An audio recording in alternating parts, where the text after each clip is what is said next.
The fighter cut through the morning haze like a blade of polished steel, its propeller screaming at a pitch that made the ground crew glance upward in disbelief. On that spring day in 1940, at a secluded test field near the Baltic coast, a small group of German engineers stood frozen their eyes, following a dark silhouette tearing across the sky. They knew what they had built. They knew what today meant.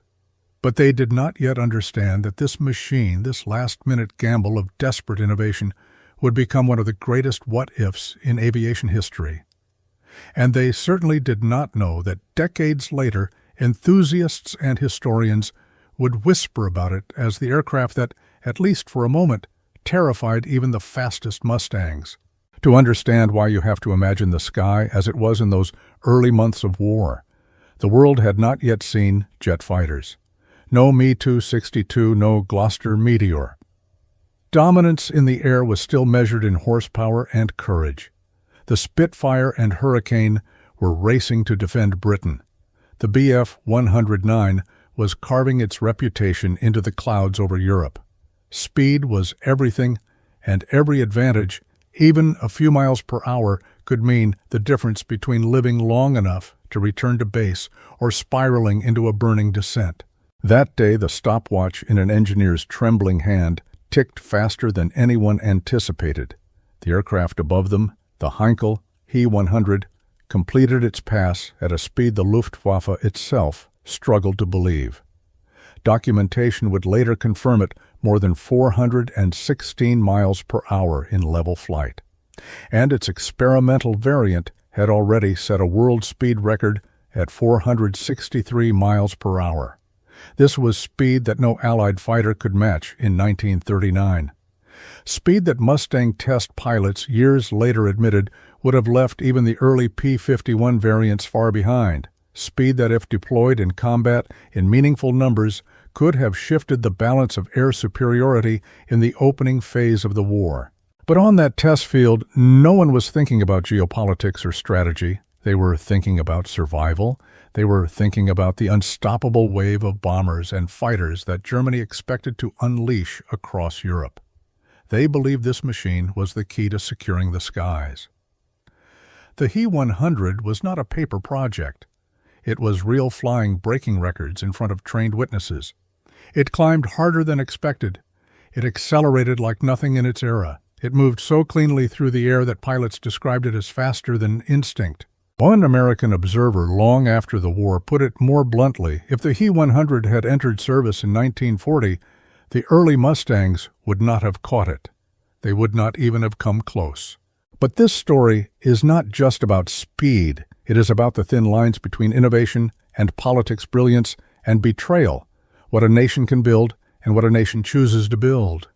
Because even as the He-100 roared through its record runs, even as engineers toasted the numbers, even as foreign intelligence services scrambled to understand what Germany had created, the aircraft's fate was already being sealed behind closed doors. The Luftwaffe chose not to mass-produce it. The reasons were complex political alliances, industrial inertia, personal rivalries, and operational fears.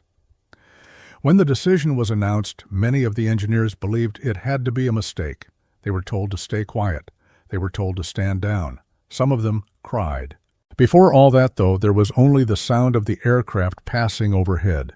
The wind from its slipstream kicked dust across the runway as it touched down, light, precise, almost effortless.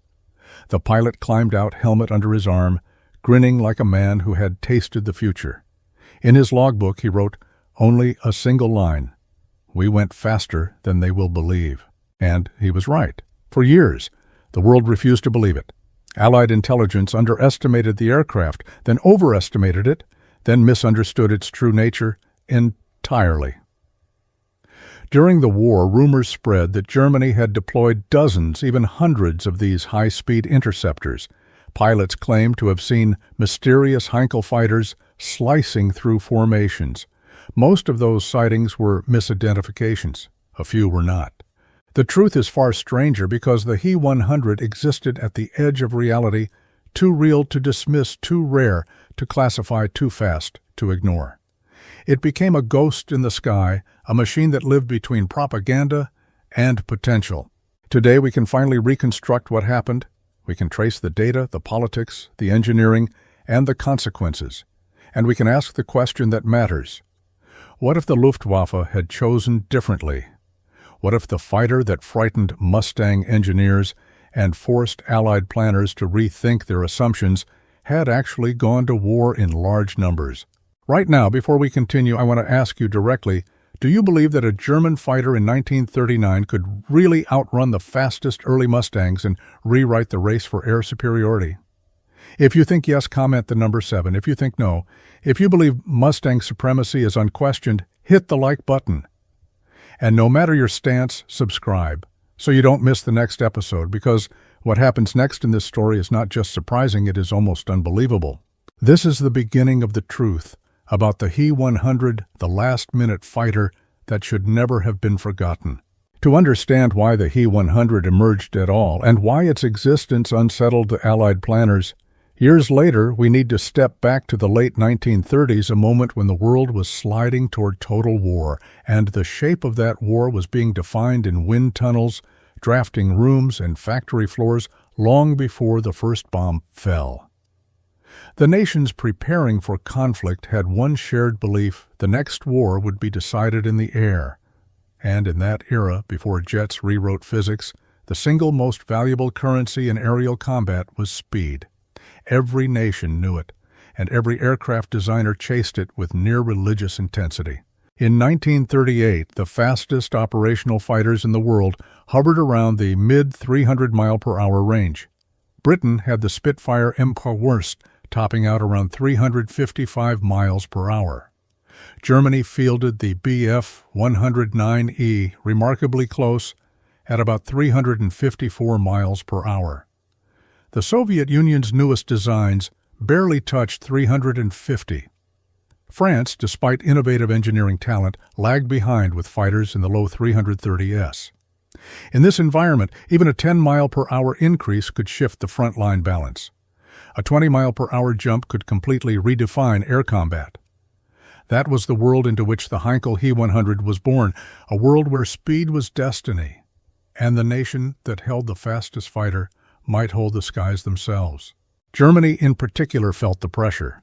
The Luftwaffe had built a reputation on its modern aircraft, but beneath that confidence lay a quiet anxiety. The Bf-109, though capable, had already reached a point where squeezing more speed out of its airframe was becoming difficult. The race for aerodynamic efficiency was accelerating, and Ernst Heinkel believed that the 109 was a technological dead end. He believed he could build something better, something sleeker, something so aerodynamically pure that it would outclass anything in the world. His engineers agreed, and in late 1937, they began quietly constructing a prototype that would be faster than any military aircraft built to date. At the same time, across Europe and across the Atlantic, similar anxieties were shaping decisions. In Britain, intelligence reports hinted that Germany was experimenting with advanced liquid-cooled engines and high-speed prototypes. In the United States, North American aviation had begun considering the early designs that would eventually become the Mustang, but those early concepts did not yet promise record-breaking performance. American designers still struggled with drag weight distribution and cooling limitations. They believed they had time. They believed Germany's speed advantage was modest and temporary. They were wrong. In 1938, the Heinkel team brought the first He-100 prototype to life. The aircraft's shape startled even seasoned engineers. Its lines were sharper, its fuselage narrower, its wings thinner and cleaner than anything Germany had tested. The design philosophy was radical: eliminate every ounce of drag, no matter the cost. To achieve that, Heinkel's engineers adopted an evaporative cooling system integrated directly into the skin of the aircraft, allowing them to remove the bulky radiator that had limited the speed of other fighters. This approach was brilliant and dangerous. It required precision manufacturing far beyond typical wartime production standards. It required materials and tolerances that pushed Germany's industrial capabilities to the edge. but it worked. When the prototype took flight, its acceleration exceeded predictions. It did not climb, it vaulted upward. In level flight, it moved faster than anything in the sky. The Luftwaffe took notice. Foreign observers took notice as well. The British Air Ministry was particularly alarmed when intelligence suggested that a new Heinkel fighter might exceed 400 miles per hour. Initial reports were dismissed as exaggerations, but the possibility lingered. If Germany possessed a fighter 50 miles per hour faster than the Spitfire, Britain's defensive strategy would have to be rewritten. If Germany could field it in numbers, the Battle of Britain might not be a battle at all. And so, behind every official briefing, behind every diplomatic exchange, a single question began quietly circulating among analysts. Was Germany about to break the speed barrier in a way no one else could match? That fear intensified in 1939 when Heinkel demonstrated a series of pre-production aircraft to Luftwaffe officials. These were not fragile prototypes. They were polished, armed, and nearly ready for service. In level flight, they reliably exceeded 416 miles per hour.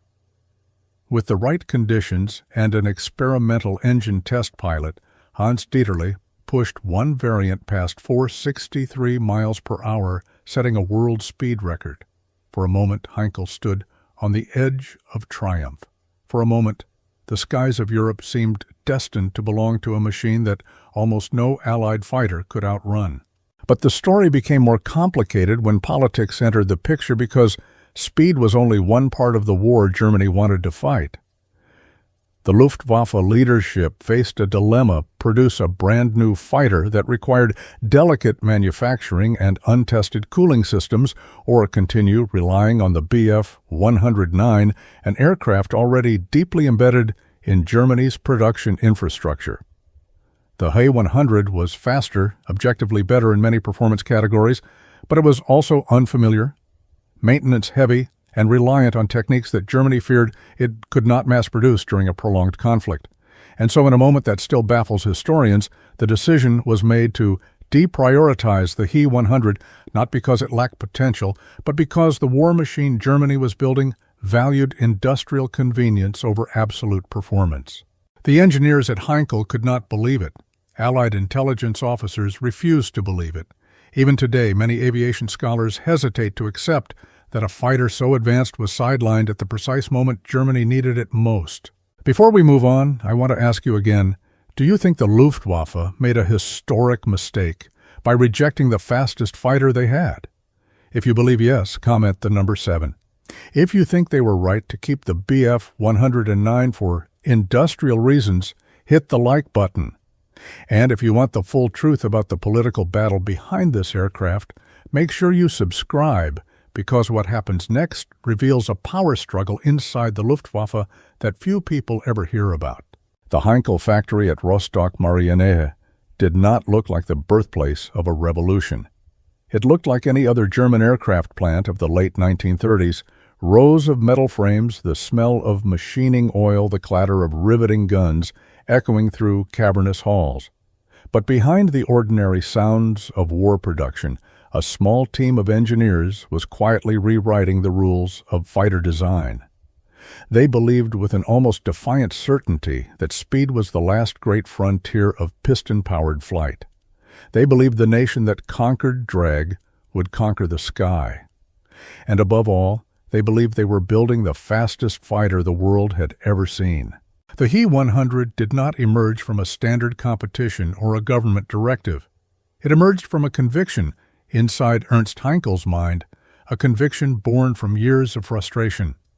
Heinkel had watched Messerschmitt dominate Luftwaffe procurement with the Bf 109 and felt that politics, not engineering merit, had shaped the decision.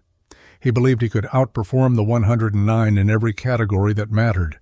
What he lacked in government influence, he intended to compensate with innovation so extreme it could not be ignored. The first step toward that innovation was aerodynamic purity. Every other fighter of the era, even the sleek Spitfire, carried a major handicap radiator drag. Liquid-cooled engines required radiators. And radiators created drag-inducing bulges, scoops, and airflow disruptions.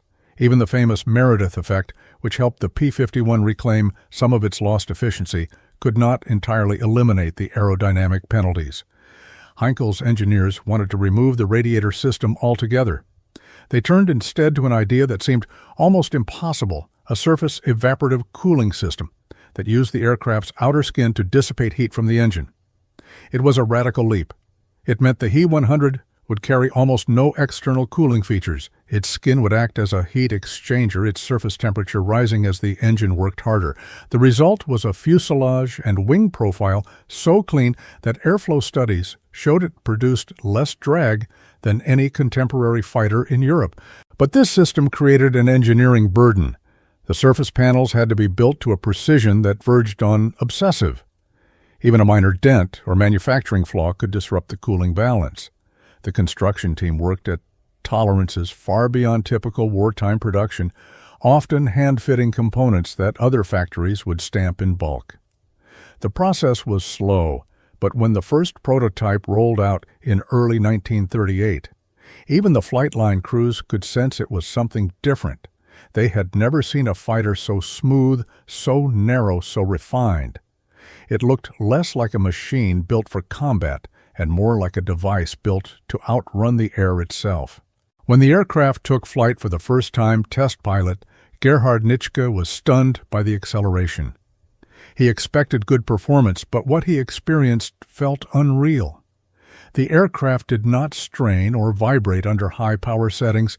It simply cut forward as if the sky had opened a path for it. Nitschke soon reported that the He-100 felt like it was waiting for you to give it permission to go faster. The engineers smiled at that. They had designed the aircraft to live at speeds other fighters reached only briefly in dives or emergency bursts of power. The He-100's natural flight envelope was where other fighters hit their limits. Still, those early flights were only the beginning. Heinkel wanted proof, official, indisputable proof, that his fighter was the fastest in the world. And he intended to secure that proof before anyone else understood what Germany had built. On March 30, 1939, the He-100 Fev 8 sat ready on the runway for an attempt that would make aviation history. The aircraft had been stripped of all non-essential equipment. Every seam had been polished. The engine, a specially tuned DB601, modified for high-output test conditions, rumbled inside the hangar like a restrained animal.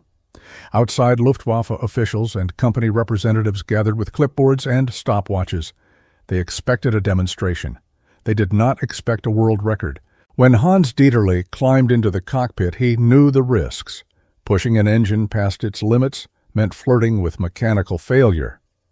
Using a cooling system that relied on the aircraft's skin meant a temperature spike could be catastrophic. But Dieterle trusted the machine.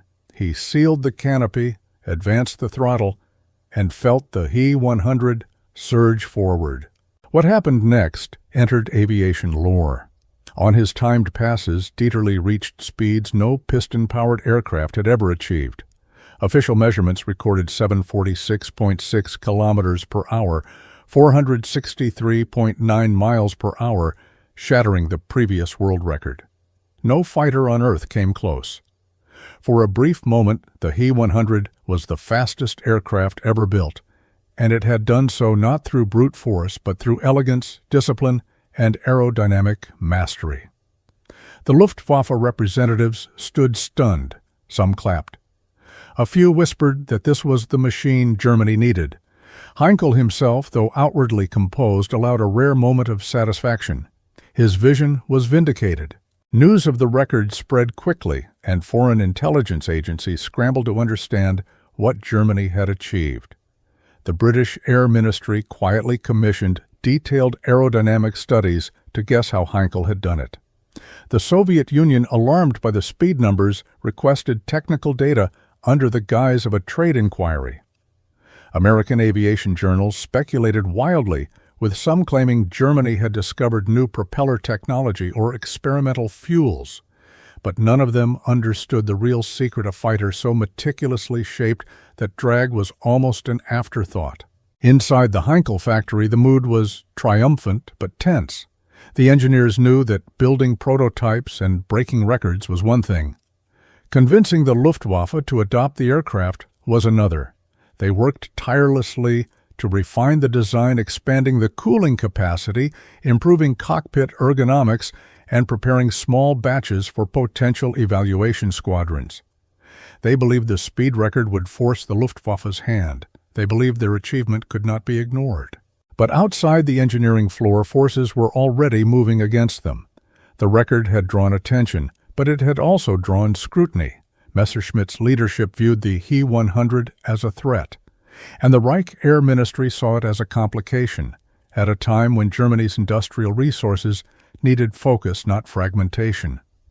Even as Heinkel polished every detail of the aircraft, Germany's decision-makers began quietly questioning whether they wanted a fighter that required such precision, such care, such a fragile manufacturing process. They admired the engineering, but they feared the logistics. Still for a moment, the Ho-100 stood untouchable, a machine that seemed to bend the sky to its will. Its rise was undeniable, its performance unprecedented. The world had not yet seen a fighter so fast, so refined, so ruthlessly optimized for a single purpose. Before we go deeper into the political storm forming around this aircraft, I want to ask you, does the He-100 impress you as much as it impressed the engineers who built it? If yes, comment the number 7. If you think this speed meant little without mass production, hit the like button. And make sure you subscribe, because what comes next reveals why the fastest fighter in Germany ended up becoming a casualty of politics, not performance. By the time the He-100 completed its record-breaking flights, its reputation inside Germany should have been unshakable. Any other nation faced with an aircraft this fast, this refined, and this technologically bold would have rushed it into mass production, especially with war already looming over Europe. But Germany was governed not only by engineering merit. It was governed by factions, rivalries, and a procurement system shaped as much by personal loyalties as by performance metrics. The Luftwaffe's aircraft decisions in the late 1930s were not the product of a neutral competition. They were the result of a political landscape where a brilliant design could be defeated by a well-connected competitor long before it reached the front lines.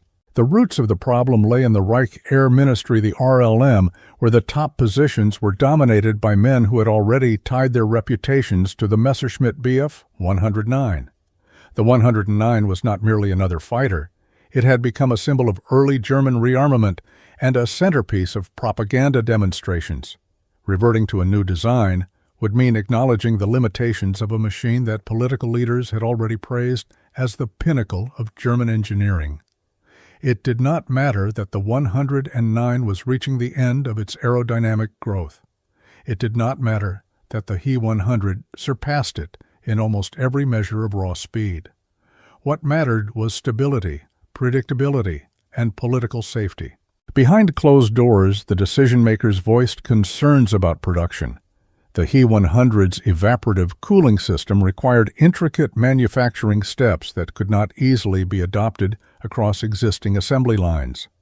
The welding work alone demanded a level of precision that wartime production typically could not guarantee at scale. To the engineers, these challenges were solvable. To the bureaucrats, they were complications. When the Luftwaffe prepared for a war of attrition, it valued industrial simplicity over innovation, quantity over finesse, and uniformity over experimental brilliance. The He-100 threatened that equilibrium. But there was a deeper layer to the issue. Willy Messerschmitt, head of the competing aviation firm, had developed strong relationships inside the RLM. His aircraft already filled the Luftwaffe's training and operational units. His factories had built the infrastructure Germany depended on. The political capital he accumulated was immense, and it translated into a level of influence that Ernst Heinkel could never match. Heinkel was respected, but he was independent, outspoken, and notoriously unwilling to compromise.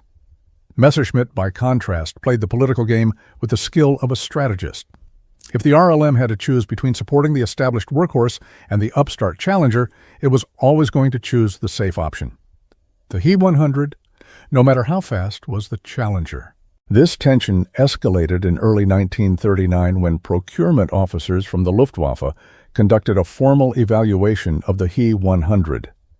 The pilots praised its flight characteristics. Test reports noted the exceptional climb rate and acceleration. The speed figures left no room for debate. The aircraft was unmatched. But the written assessments also included notes about maintenance difficulty, cooling vulnerabilities under combat damage, and the lack of an existing logistics network. These concerns, valid or exaggerated, became the footholds Messerschmitt supporters needed. They argued that the Bf-109, already in production, already widely deployed, offered reliability and efficiency that no new design could surpass in the short term. The decision that followed surprised even those familiar with the internal politics. Instead of adopting the He-100 for frontline units, the RLM restricted further development and ordered Heinkel to repurpose the small number of completed airframes for experimental and training use. Heinkel's team protested, pointing out that Britain and France were rapidly improving their fighter fleets and that Germany needed every performance edge it could obtain. Their appeals were dismissed. The official explanation cited production readiness. The unofficial explanation circulated in private conversations. Germany could not afford the industrial disruption of introducing a new fighter. The truth, as many later concluded, was a blend of both. If the story had ended there, it would already be a tragedy for aviation history. But the next chapter was stranger. In an effort to conceal their decision from foreign intelligence, the Luftwaffe staged a deception operation. Heinkel was instructed to paint several He-100s in operational Luftwaffe markings, assign them false unit designations, and display them publicly as if they were entering active service. The aircraft appeared in propaganda films and magazine photographs. Foreign observers recorded their presence and reported that Germany had fielded a new ultra-fast interceptor. In reality, the Luftwaffe had no intention of deploying them in combat. The deception worked so effectively that Allied planners continued to estimate a hypothetical He-100 threat well into the war, even as the actual aircraft sat unused in hangars. Inside the Heinkel company, the engineers felt the weight of defeat. They had built something extraordinary. They had proven it with data demonstrations and world records. And yet the decision to adopt or reject their creation had never rested on the aircraft's merits. It had always rested on politics, personalities, and institutional inertia. No matter how fast the He-100 flew, it could not outpace the internal machinery of the Luftwaffe. Before closing this chapter of the story, consider this question. Do you believe an Air Force should choose proven mass production capability over groundbreaking innovation in wartime, even if the new design offers unmatched performance? If you think innovation should always win, comment the number 7. If you think the RLM made the only realistic decision for a nation preparing for total war, hit the like button and make sure you subscribe, because in the next section we will compare the He-100 directly to the early Mustang, revealing why this fighter became a shadow that haunted Allied aviation analysis for years. When historians compare the great fighters of World War II, the conversation often gravitates toward the Mustang Spitfires and Messerschmitts that shaped the air war. These aircraft fought in vast numbers, chalked up impressive kill ratios, and left behind mountains of records and eyewitness accounts. The He-100 is different. It never got the chance to carve its mark into the skies of Europe. It never squared off against the iconic aircraft of its era in true combat. And yet, when analysts and test pilots reviewed its performance after the war, one question surfaced repeatedly. If the He-100 had been deployed in significant numbers, how would it have fared against the early Mustang? And more importantly, would the Mustang, the aircraft that became a symbol of Allied air power, have been able to outrun or outfight it? The answer begins with raw numbers. The early Mustang, the P-51A, and its British counterpart, the Mustang. One flew with Allison engines and achieved top speeds in the 380-mile-per-hour range. These models were never intended to be the ultimate form of the Mustang lineage, but they were the versions that would have faced the He-100 had the German fighter entered production in 1940. In level flight, the He-100 was demonstrably faster by a margin of roughly 30 to 40 miles per hour. In pure speed terms, that was not a small advantage. In the era of piston engines, a margin of just 10 miles per hour could determine whether a pilot lived or died. 30 miles per hour could decide the fate of entire formations. The He-100's speed was not merely competitive, it was dominant. But speed alone does not tell the whole story. The Mustang had other strengths that would later define its legacy. It possessed a remarkable range, a stable firing platform, and a forgiving control profile. These attributes were not fully realized until the Merlin-powered P-51B and P-51D, which arrived years later. The early Mustang was fast at low altitude, strong in a dive, and deadly in the hands of a skilled pilot, but it did not yet possess the long-range efficiency or high-altitude performance that would eventually make it famous. If the He-100 had appeared in the skies of Europe in 1940 or 1941, it would have confronted an aircraft still searching for its identity, still refining its airframe, and still years away from becoming the legendary escort fighter of 1944. To understand how a hypothetical engagement between the two might have unfolded, military analysts after the war constructed simulated encounter models based on available performance data. The results were clear. In a pursuit scenario at medium altitude, the He-100 could dictate the terms of engagement. It could close attack, disengage, and extend at will. If the Mustang attempted to escape by diving, the He-100, with its exceptionally clean aerodynamic profile, could match the dive long enough to maintain pressure. If the Mustang attempted to climb, the He-100's power-to-weight ratio allowed it to retain the initiative in the opening moments of a vertical maneuver. The Mustang's only consistent advantage lay in its structural durability and eventually in its superior firepower.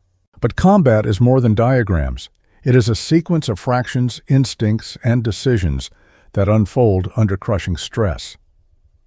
In this environment, the question becomes not only which aircraft was superior, but which aircraft was more forgiving to the person strapped behind the controls. And here the comparison becomes more complex. The He-100's evaporative cooling system, ingenious in theory, was vulnerable to damage in practice. A single bullet penetrating the skin-mounted cooling surfaces could compromise the aircraft's heat balance. The early Mustang, by contrast, relied on a more conventional radiator system. Though not immune to damage, it was easier to maintain and more resilient under fire. A pilot flying the He-100 would have enjoyed stunning performance, but would also have carried the burden of flying a machine that demanded precision and punished errors harshly. The Mustang pilot, even in the early variants, flew an aircraft with predictable handling, strong control harmony, and a robust structure that absorbed battlefield punishment far better than many of its contemporaries. But one crucial aspect remains: the psychological effect of speed. In air combat, the ability to control distance is often more decisive than firepower. A faster aircraft can choose when to fight, and more importantly, when not to fight. The Mustang of 1941 could not outrun a He-100. It could not close the gap in level flight. It could not prevent the He-100 from disengaging. And in the hands of a skilled pilot, this freedom would have been transformative. German doctrine emphasized energy fighting, utilizing speed and climb to maintain tactical advantage. The He-100 would have fit that doctrine perfectly. It would not have required turning battles. It would not have needed to hold the center of a dogfight.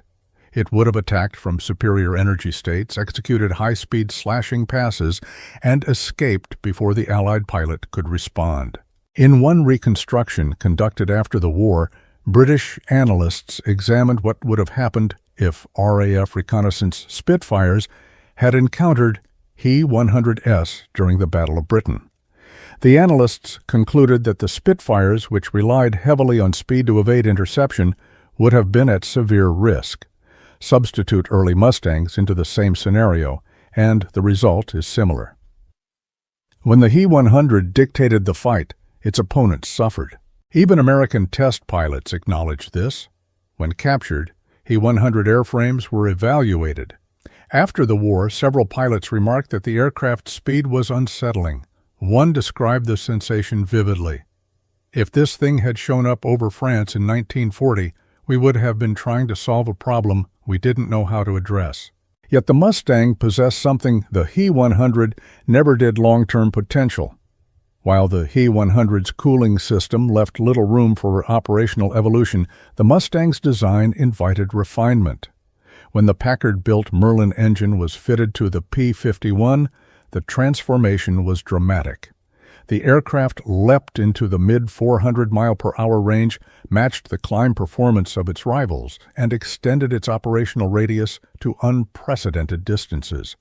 The future belonged to the Mustang, not because it was perfect at the beginning, but because its airframe could evolve.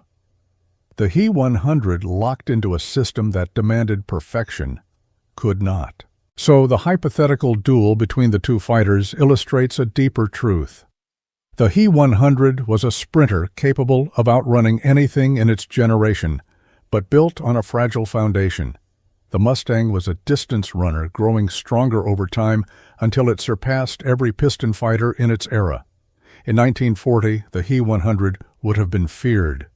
In 1944, it would have been outclassed. Before we move forward, consider this. Do you believe the He-100 would have dominated the early air war had it been deployed? Or do you think its fragility would have limited its real impact? If you think it would have changed history, comment the number 7. If you think the Mustang's adaptability still would have prevailed, hit the like button. And make sure you subscribe, because in the next section, we will explore an even more provocative question: what would the war have looked like if the He-100 had been mass-produced? History rarely offers clear answers to hypothetical scenarios, but when the He-100 is involved, the question becomes unavoidable. What would the air war have looked like if Germany had pushed this extraordinary fighter into full-scale production in 1940?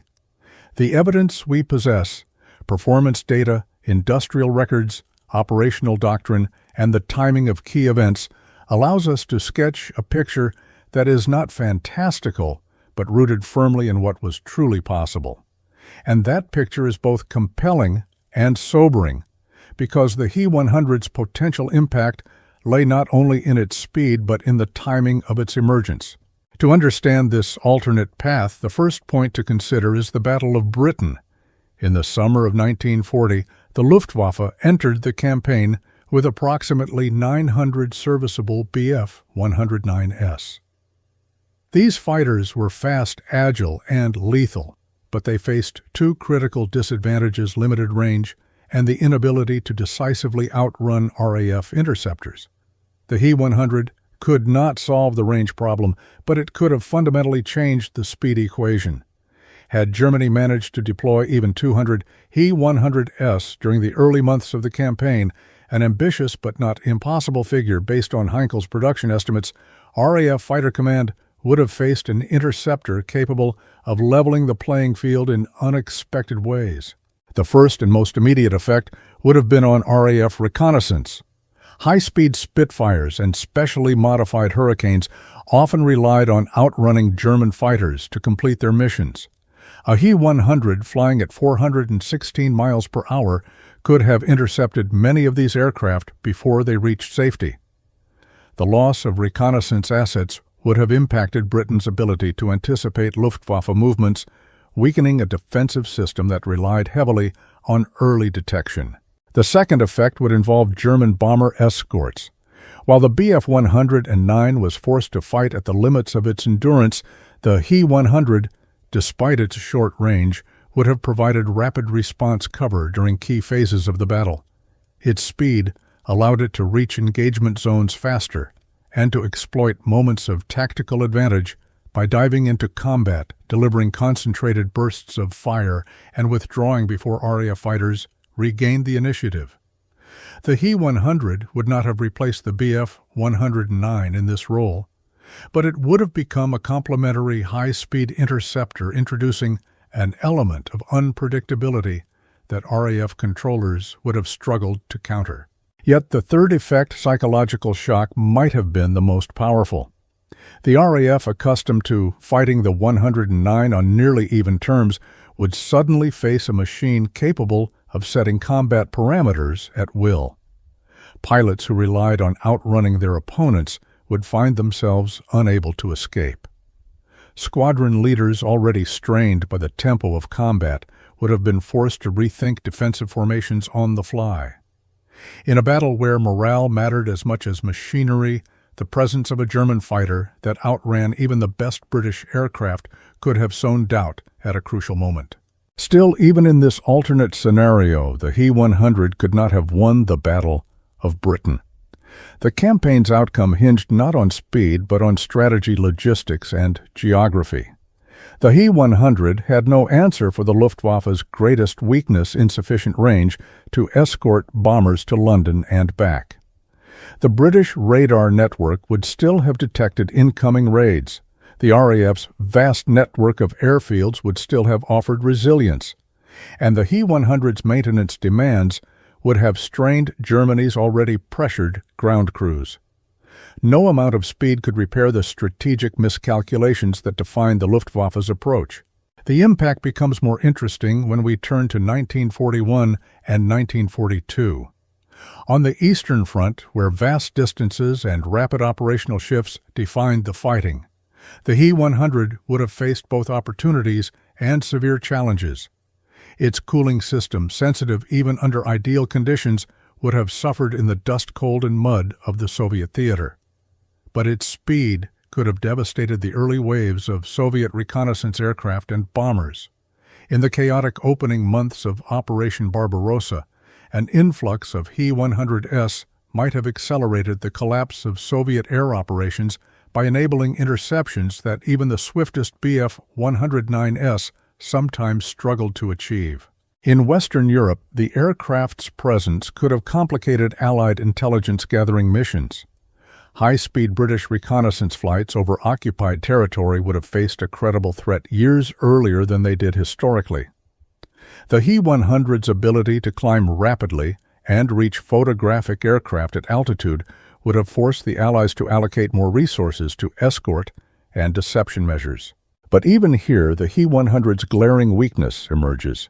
It was an interceptor, not a workhorse. It lacked the endurance to dominate wide operational spaces.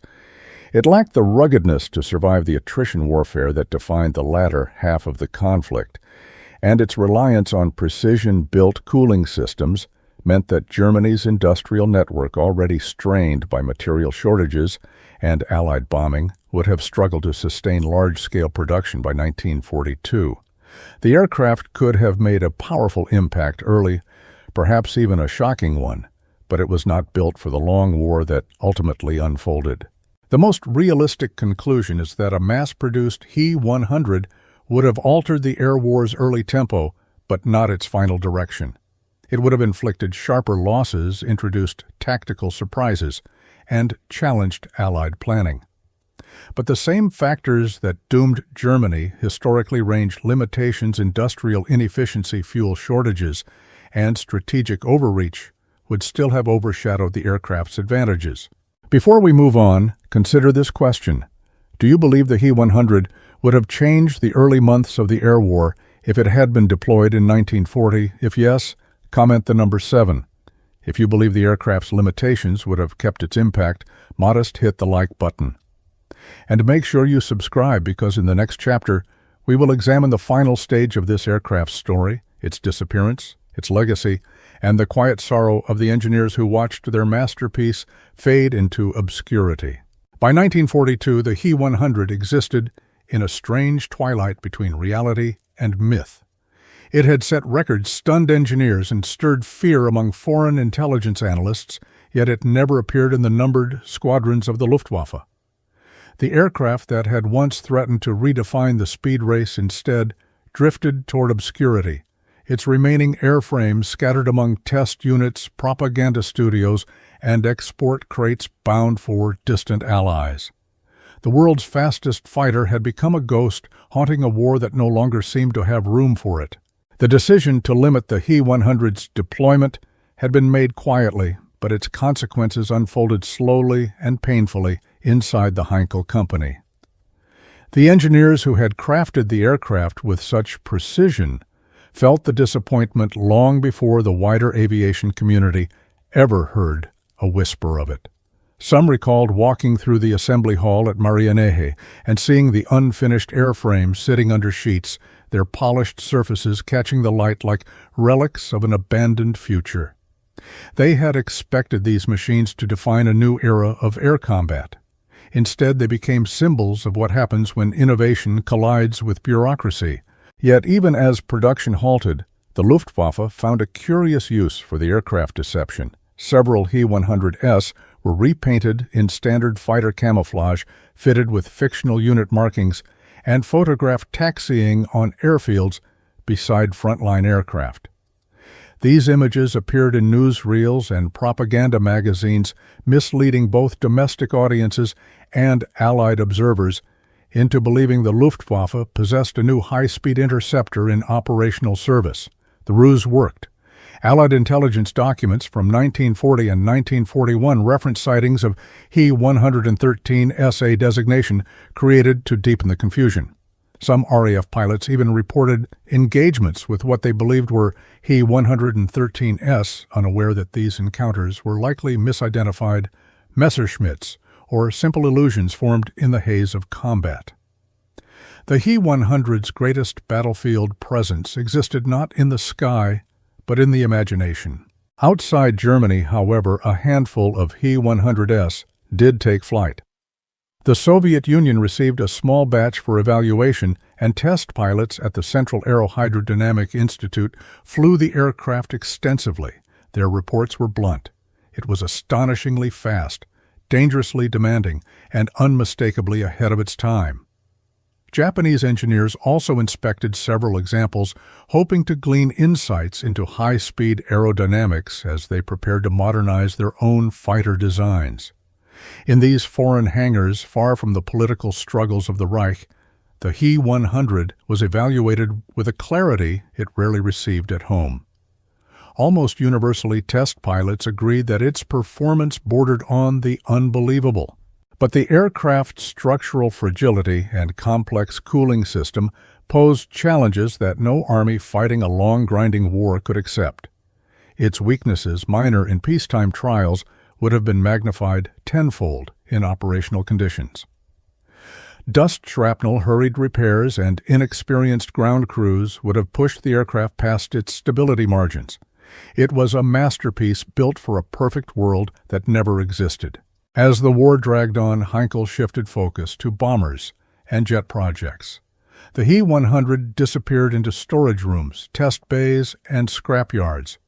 By 1945, only fragments remained. The few surviving airframes were seized by Allied forces, studied briefly, and then discarded as the world pivoted toward jet propulsion. The piston-engine speed race that had once defined global aviation was replaced by a new frontier where the He-100 could not compete.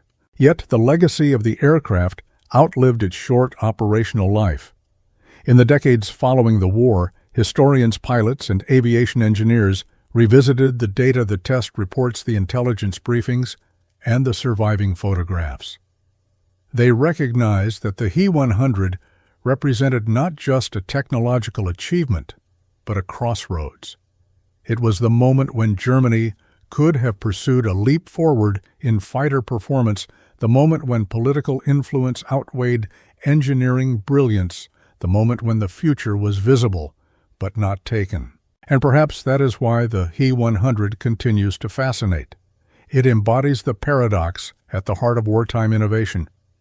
The fastest machine in the world can still lose a race it never had the chance to run. The He-100 was built to change the air war. Instead, it became a reminder that even the greatest aircraft can vanish into silence if the institutions behind them refuse to let them fly. Before we end the story, I want to ask you one last time. If you believe the He-100 deserved to become a legend, comment the number 7. If you believe its fate was inevitable, hit the like button. And if you want more forgotten stories from the war that shaped the modern world, make sure you subscribe so you never miss the next episode. Long after the war ended, the memory of the He-100 lingered like the quiet hum of an engine cooling on a deserted airfield. It was no longer a weapon, no longer a contender in the race for supremacy, yet it refused to disappear entirely. The aircraft survived in scattered test report, in faded photographs in the puzzled glances of Allied officers who had examined its remains and wondered how such a machine had been allowed to slip through the cracks of history. The He-100 became a puzzle, with missing pieces, a whisper of what might have been. In the archives of Britain, the United States, and the Soviet Union analysts occasionally revisited the old performance chart, tracing the clean aerodynamic lines and the improbable climb curves. They found themselves confronting the same conclusion each time. In 1939, Germany had briefly held a fighter without equal, and then inexplicably, Germany had walked away from it. The He-100 became a cautionary tale, taught in engineering circles, a reminder that innovation is fragile, easily undone by politics or institutional inertia. It proved that a machine can be perfect on paper, flawless in the air, and still powerless in the face of decisions made far from the workshop floor.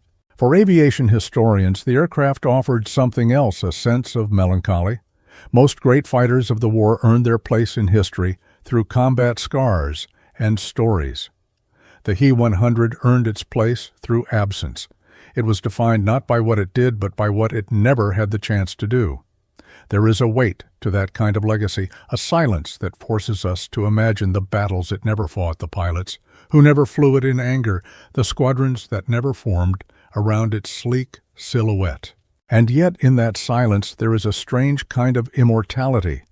Machines that fight are remembered for their victories. Machines that vanish are remembered for their potential. The He-100 remains suspended between the two, a spectral presence in the history of aviation, too real to dismiss, too unreal to fully grasp. It reminds us that wars are not only shaped by the weapons deployed, but by the weapons withheld. If you believe these forgotten machines deserve to have their stories told, comment the number 7. If you want the next chapter in this series of hidden histories, hit the like button and subscribe. There are many more ghosts in the archives waiting for their moment to fly again, if only in stories. Long after the war ended, the memory of the He-100 lingered like the quiet hum of an engine cooling on a deserted airfield. It was no longer a weapon, no longer a contender in the race for supremacy, yet it refused to disappear entirely. The aircraft survived in scattered test reports, in faded photographs, in the puzzled glances of Allied officers who had examined its remains and wondered how such a machine had been allowed to slip through the cracks of history. The He-100 became a puzzle with missing pieces, a whisper of what might have been. In the archives of Britain, the United States, and the Soviet Union analysts occasionally revisited the old performance charts, tracing the clean aerodynamic lines and the improbable climb curves. They found themselves confronting the same conclusion each time. In 1939, Germany had briefly held a fighter without equal, and then inexplicably Germany had walked away from it. The He-100 became a cautionary tale, taught in engineering circles, a reminder that innovation is fragile, easily undone by politics or institutional inertia. It proved that a machine can be perfect on paper, flawless in the air, and still powerless in the face of decisions made far from the workshop floor. For aviation historians, the aircraft offered something else, a sense of melancholy. Most great fighters of the war earned their place in history through combat scars and stories. The He-100 earned its place through absence. It was defined not by what it did, but by what it never had the chance to do. There is a weight to that kind of legacy, a silence that forces us to imagine the battles it never fought, the pilots who never flew it in anger, the squadrons that never formed around its sleek silhouette. And yet, in that silence, there is a strange kind of immortality. Machines that fight are remembered for their victories. Machines that vanish are remembered for their potential. The He-100 remains suspended between the two, a spectral presence in the history of aviation, too real to dismiss, too unreal to fully grasp. It reminds us that wars are not only shaped by the weapons deployed, but by the weapons withheld. If you believe these forgotten machines deserve to have their stories told, comment the number 7. If you want the next chapter in this series of hidden histories, hit the like button and subscribe. There are many more ghosts in the archives waiting for their moment to fly again, if only in stories.